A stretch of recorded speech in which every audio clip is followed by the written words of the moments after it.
समय की बात है। हैप्पी हॉलो नामक जादुई देश में सैमी नाम की एक छोटी गिलहरी रहती थी। सैमी के बाल सबसे मुलायम थे और उसकी आंखें हीरे की तरह चमकती थी।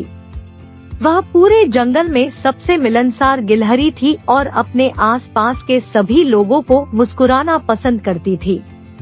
एक धूप भरी सुबह जब सैमी एक पेड़ से दूसरे पेड़ पर जा रहा था, उसने नदी के किनारे कुछ असामान्य चीज देखी। यह चमक दमक से ढका एक छोटा रंगीन बक्सा था।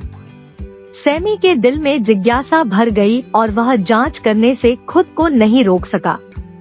उसने बक्सा खोला और उसमें एक छोटा सा नोट मिला जिसमें लिखा था, प्रिय सैमी, यह जादुई बक्सा तुम्हारी एक विशेष इच्छा पूरी करेगा।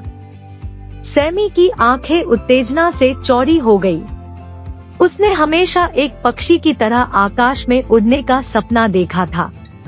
एक पल की भी झिझक के बिना उसने अपनी आंखें कसकर बंद कर ली, बॉक्स को अपने दिल के पास रखा और फुसफुसाते हुए अपनी इच्छा व्यक्त की, काश मैं उड़ पाता। जादुई रूप से उसकी इच्छा पूरी हो गई और सैमी जमीन से ऊपर उड़ने लगा।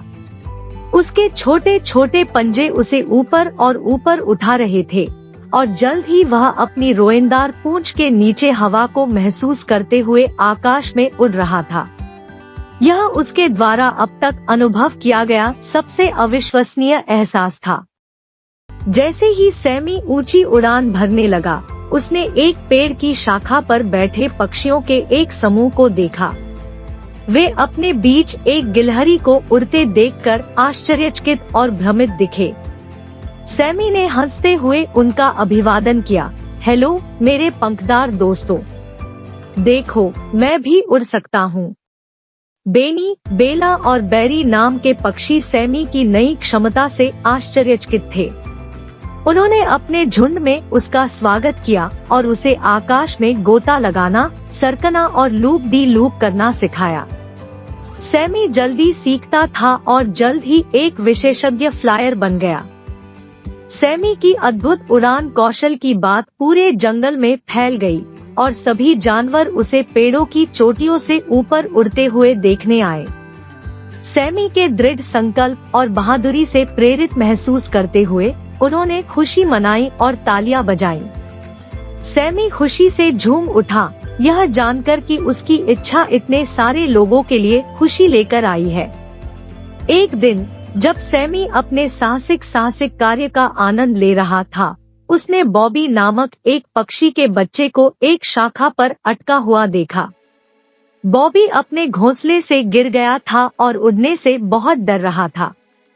सैमी जानता था कि उसे अपने पंख वाले दोस्त की मदद करनी होगी। एक हल्के झटके के साथ सैमी बॉबी के पास आया और अपना पंजा पेश किया। चिंता मत करो बॉबी, मैं तुम्हें अपने घोंसले तक वापस जाने में मदद करूंगा, सैमी ने उसे आश्वासन दिया।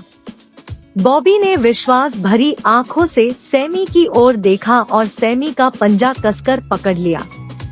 सैमी ने अपने पंजे खूबसूरती से फड़फड़ाए, जिससे हवा का एक हल्का झोंका आया जिसने बॉबी को शाखा से उठा लिया।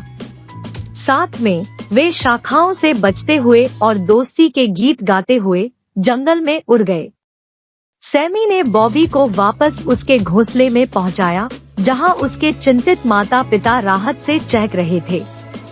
उस दिन के बाद से सैमी और बॉबी सबसे अच्छे दोस्त बन गए। वे एक साथ जंगल का पता लगाते, साथ साथ उड़ते और जिन भी जानवरों से मिलते उनके लिए खुशियां लाते। सैमी की चाहत ने न सिर्फ उसे उड़ान दी थी बल्कि दोस्ती का तोहफा भी दिया था, और इसलिए उड़ने वाली गिलहरी सैमी और बहादुर छोटी चिड़िया बॉबी ने हैप्पी हॉलो में खुशी और हंसी फैलाना जारी रखा।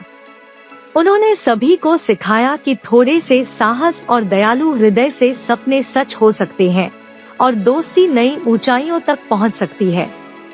समाप्त।